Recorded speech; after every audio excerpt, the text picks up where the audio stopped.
Oi gente, beleza com vocês? Sou eu de novo. Vou regravar o vídeo que eu fiz agora por último, porque ele saiu, mas só que teve alguns trechos cortados, que parece que não ficou muito legal o upload lá ao vivo, né? Então o vídeo não ficou muito legal e acabou tendo alguns probleminhas lá. Tanto que eu percebi que não estava muito legal porque as pessoas entravam, viam um pouquinho e saía, porque justamente não estava muito redondo ali, né? A roupa ali, ó, tava lavando roupa hoje, viu? Por isso que vocês estão vendo essas roupas no varal. Mas é da seguinte forma, eu gravei uma série de vídeos sobre o judaísmo. E por que que um canal católico vai gravar vídeos sobre judaísmo e principalmente, claro, tratando com tanto respeito e com tanta...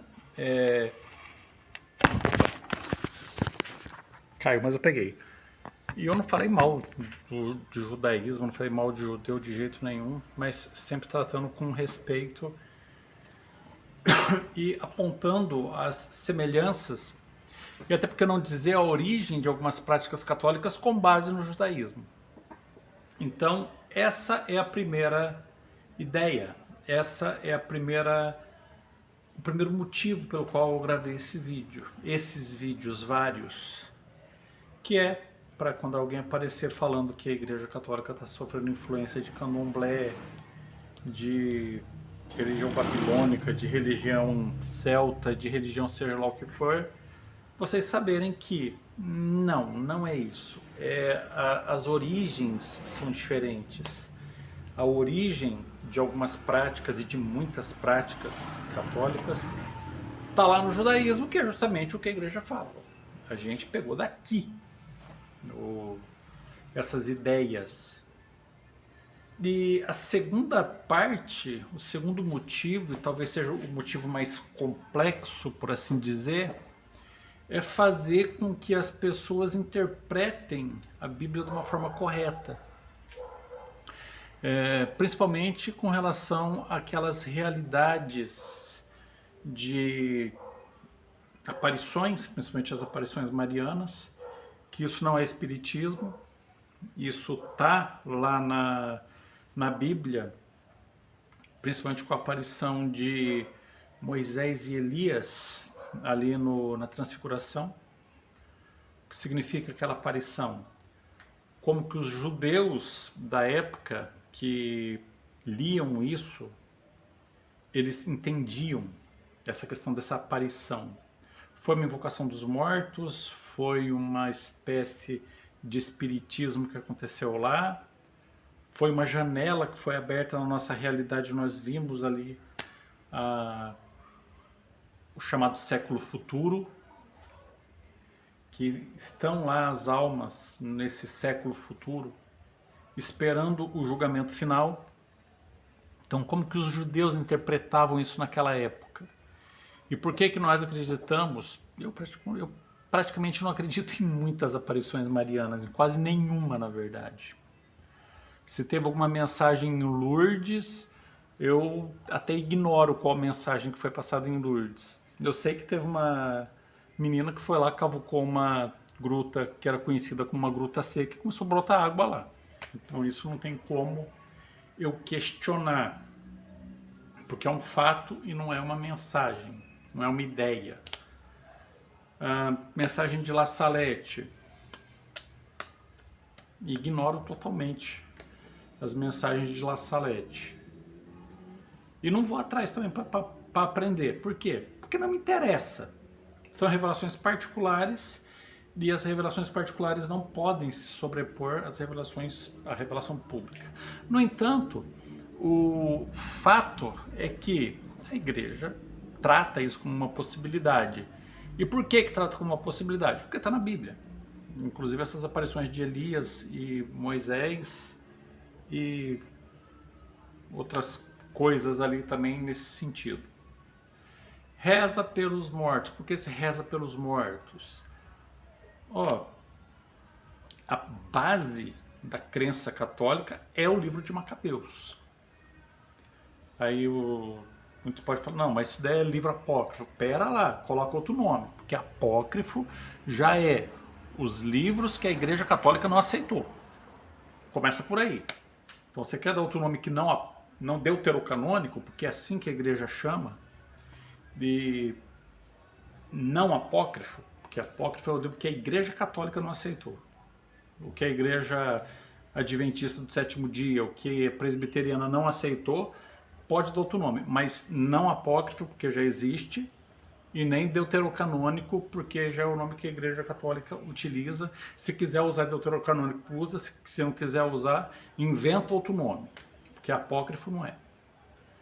Tanto que ele é o mesmo fundamento para os judeus acreditarem nisso, mesmo não estando na Tanakh. Se você perguntar para algum judeu por que vocês rezam pelos mortos, qual o fundamento para isso? Livros dos Macabeus, livro de Enoque, o Talmud. Pera lá, mas isso não está na Bíblia. E daí que não está na Tanakh? Torá, Nevim, Ketuvim. E daí que não está nessas três coletâneas? Os judeus ainda têm pelo menos mais duas coletâneas que eu conheço, que é o Sefer Talmud, que são acho que 15 volumes, é uma biblioteca gigantesca, complicado demais de ler, complicado demais de entender, o texto todo cifrado, todo cheio de nuances, e o Sefer Hashitsunim, que pouco é escrito sobre ele na internet. Se procurar lá Hashitsunim com H, Hashi com CHI, Hashitsunim, com T mudo, Tsunim, acho que com M no final. Se procurar isso aí, tem uma página de resultado ali no Google. E é pouco falado, mas só que mesmo assim e muitas vezes são 4, 5, às vezes 10 ocorrências citando exatamente a mesma coisa com as mesmas palavras, porque é muito pouco pesquisado, muito pouco é dito, muito pouco é sabido pelo grande público sobre o Sefer Hashitsunim. Por quê? Porque são livros que são citados no Talmud e ficaram de fora da Tanakh. Então eu sei que o Sefer Hashitsunim tem os deuterocanônicos, mas os judeus não acreditam nos deuterocanônicos. Acreditam sim, e o suficiente para eles fundamentarem a oração pelos mortos, o Kadish, e a intercessão dos santos, para a qual eles também recorrem, nos livros deuterocanônicos constantes do Sefer Hashitsunim. Mas não apenas por causa disso, porque esses livros são citados no Talmud, e os sábios judeus pegaram desse Talmud, nesse Talmud, as citações desses livros aí. Então é tudo verdade, tudo divinamente inspirado? Não. A começar pelos apócrifos também. Jesus Cristo cita ali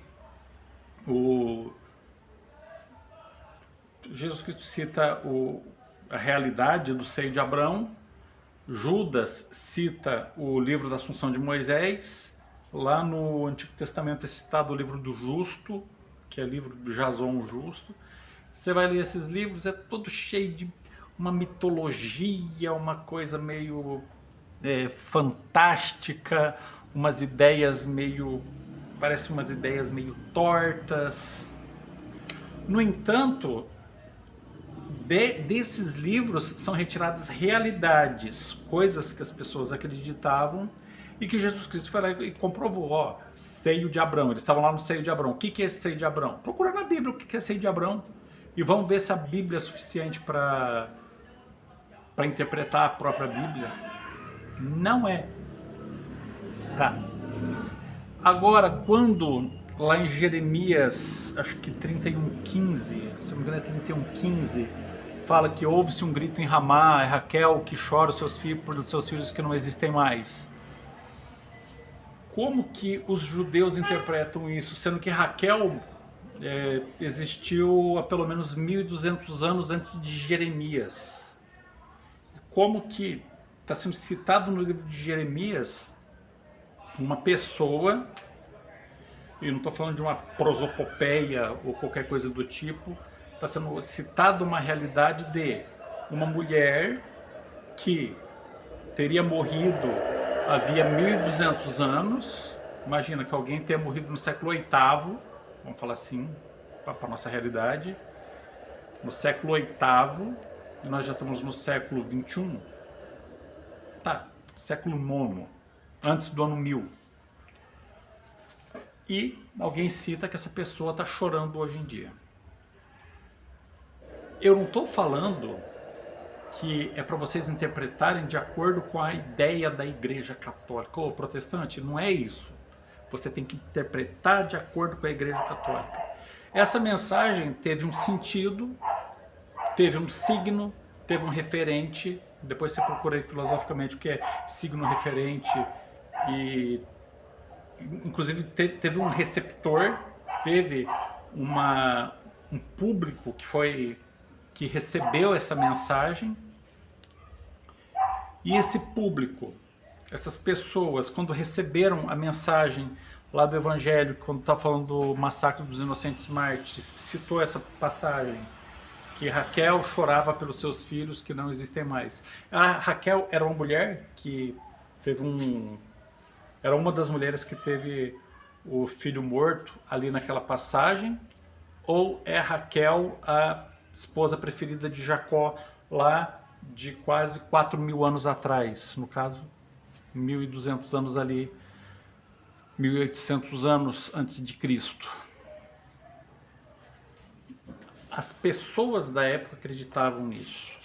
Eu não estou falando que a igreja acredita no purgatório, então tem que ser interpretado de acordo com o que a igreja acredita, quando fala que depois do juízo, depois da vida da pessoa, quando a pessoa morre, ela ainda pode ser salva passando de alguma forma pelo fogo.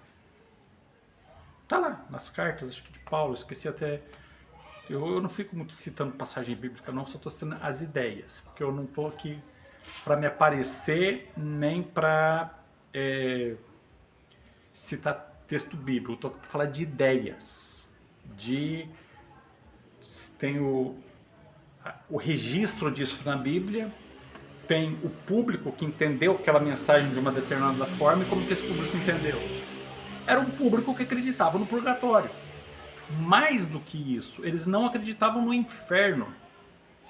Os judeus da época de Cristo e muitos outros povos de origem semítica ali, eles acreditavam acho que na Guerrena, fogo inextinguível, como se fosse uma espécie de máquina de lavar, uma espécie de, sei lá, barrela do lavador lá, que agora na época não tinha máquina de lavar. Hoje em dia os judeus falam que o inferno é uma máquina de lavar gigante que vai te purificar do teu pecado para você se preparar para a vida eterna na presença de Deus, e que no final dos tempos todo mundo vai estar salvo. E não tem como você ficar mais do que um ano nessa espécie de máquina de lavar, nesse molho dinâmico aí. Então, as pessoas interpretavam a Bíblia de uma determinada forma. Naquela época, quando Paulo escreveu, quando Pedro escreveu, quando os apóstolos escreveram, os apóstolos evangelistas é o primeiro e o último, né? Mateus e João. Marcos e Lucas não são apóstolos ali, né?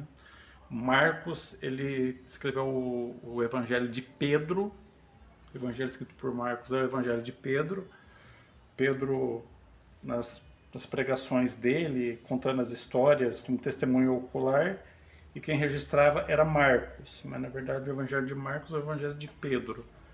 E Lucas, que era um historiador, além de médico, escultor, pintor, e uma das mentes mais geniais da Idade Antiga, ele também era historiador. E peraí, vou ver o que eu consigo aqui apurar com relação a essa história de Jesus Cristo aí, e vamos ver o que deu. e vou lá a fundo.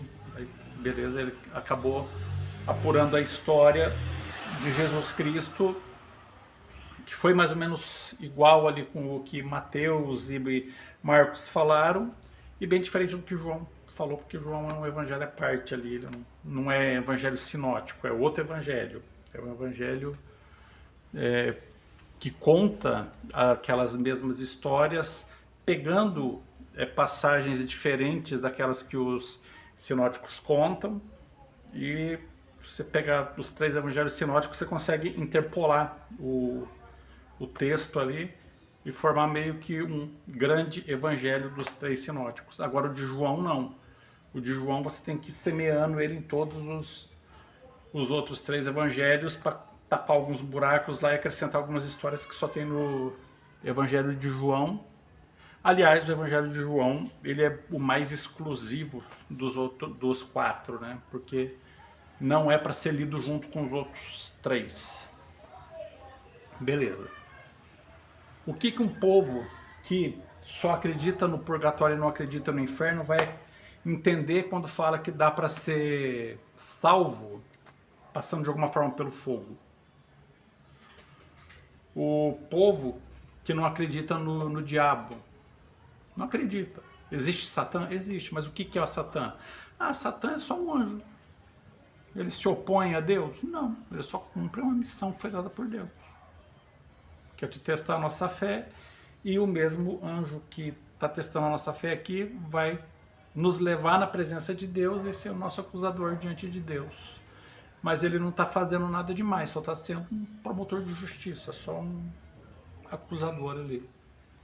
Sim, mas o inferno, ele não é o príncipe do inferno? Que inferno? O inferno não existe. O inferno é só um banho que você vai tomar lá para se lavar, e talvez esse banho pode demorar até um ano, mas você vai sair de lá. Então, é dessa forma que as pessoas naquela época interpretavam. Então, uma coisa que nós temos que falar muito para os protestantes: espera lá, isso aqui não é para um protestante do século XXI interpretar. Esse texto não foi escrito para você. Esse texto foi escrito para o povo daquela época, com a ideia daquela época, com a mentalidade daquela época, com uma filosofia própria e bem desenvolvida, uma teologia muito desenvolvida. Quando Cristo morreu, eles já tinham o Talmud completo, praticamente. Acho que demorou ali mais uns 30 e poucos anos lá, quando da queda do templo, lá mais ou menos na queda do templo, que foi que terminaram de escrever o Talmud.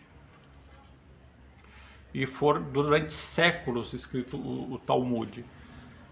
Então é isso, nós não podemos aceitar que um protestante diga que os católicos estão forçando a barra para interpretar o texto dessa forma, quando na verdade nós estamos não forçando a barra, mas fazendo um esforço de nos colocar naquela época, naquele momento histórico, naquele ambiente, daquela mentalidade, daquele povo, procurar saber o que eles acreditavam,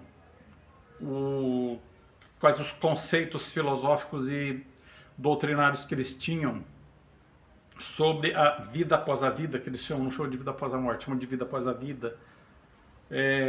Os 4 estados da alma, eles acreditavam em 4 estados da alma: uma antes de encarnar, uma encarnada, uma no purgatório e uma na salvação eterna, ou uma nesse tempo entre a morte e o final dos tempos, por assim dizer, né? Não exatamente no purgatório, pode ser que esteja salvo já, mas está nesse terceiro estado aí da alma, que é antes da concepção, quando ele tem toda a Torá de forma infusa, todo o Talmud de forma infusa. Aí ele encarna, um anjo vem dar um tapinha na boca dele, ele esquece tudo, mas tem de forma infusa o conhecimento da Torá, da Tanakh, aliás. Aí depois tem esse estado de encarnado, que vai dar até a morte. Depois da morte tem o terceiro estado, que é esperando a parousia, e o quarto estado, que é depois da parousia. Então é isso daí que são os 4 estados da alma. Acho que no vídeo ao vivo eu falei besteira, eu falei que era só no do purgatório, mas não é não. É, fora do purgatório também, mas fora do purgatório, mas antes da parousia. Depois da parousia vai ter o 4º estado. A igreja não acredita nesse primeiro, só acredita que a alma já é concebida junto com o corpo. As duas coisas formam, as duas realidades formam uma coisa só, durante a vida, esperando a vinda de Cristo e na parousia. Esperando a vida de Cristo pode ser inclusive no purgatório ou já na salvação, o chamado século futuro. Então, todas aquelas informações que nós jogamos, eu, Cláudio Campos, Felipe, Robson, Cristiano, teve algumas lives que participou bastante gente, umas lives só eu falando, e tudo isso daí é para contextualizar a própria Bíblia, porque a Bíblia foi escrita para aquele povo que tinha aquelas ideias, que tinha aquele conhecimento, que tinha aquela doutrina religiosa. E não dá para você interpretar um texto que foi escrito há quase 2000 anos atrás. Acho que o primeiro evangelho escrito foi o evangelho de Lucas, e mesmo assim foi escrito lá por volta da destruição do templo, 35 anos depois de Jesus Cristo já ter sido morto e ressuscitado. Creio que não dá para você interpretar esse texto sem entender o contexto histórico, sem entender o que aquelas pessoas acreditavam e o que elas praticavam também, né?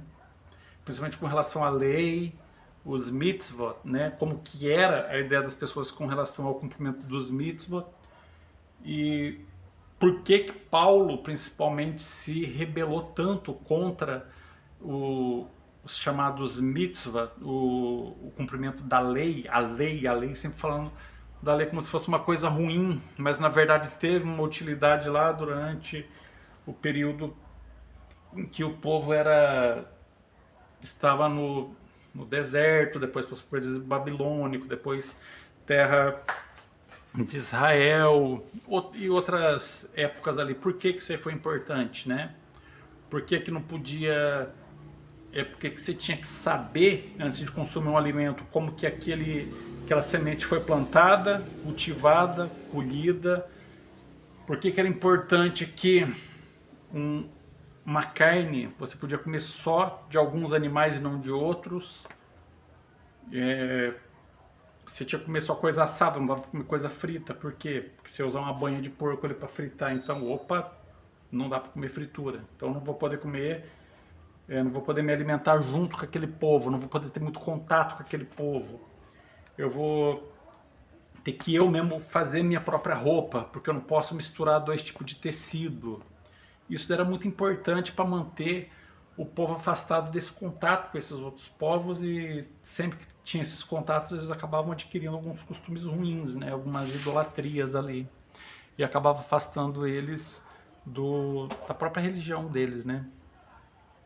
Então teve utilidade, mas não tem mais.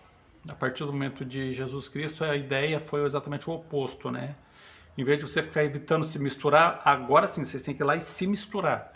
E de anunciar a todos os povos, e vão lá e anuncia mesmo, porque é para isso que vocês estão aqui agora. É para anunciar, para falar de Deus e tudo mais. E vocês vão ter que se misturar com esse povo aí. Se você estiver na mesa ali com alguém, não recusa nada. Ah, mas ele fez com carne de porco e os macabeus lá se deixaram matar para não comer carne de porco. Naquela época era aquela época, agora é outra coisa. Não recusa nada por causa de motivo de consciência, só se tiver coisa consagrada a ídolos lá, porque você vai estar participando de um ritual pagão, né? Que a alimentação ali é meio que parte do ritual de adoração. Então, se for isso daí, você não vai participar. Mas qualquer coisa que foi feito, come tudo que vende no açougue, come tudo que vende no mercado e não chama de impuro aquilo que Deus purificou. Então é isso. Essas 2 informações que eu julgo interessantes e necessárias para você assistir os vídeos sobre judaísmo aqui no Universo Católico.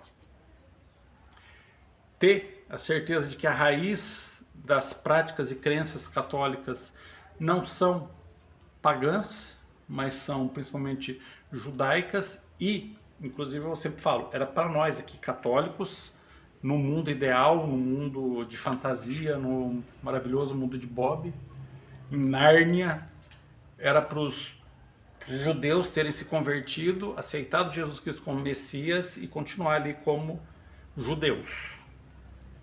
Era para os católicos hoje serem chamados judeus.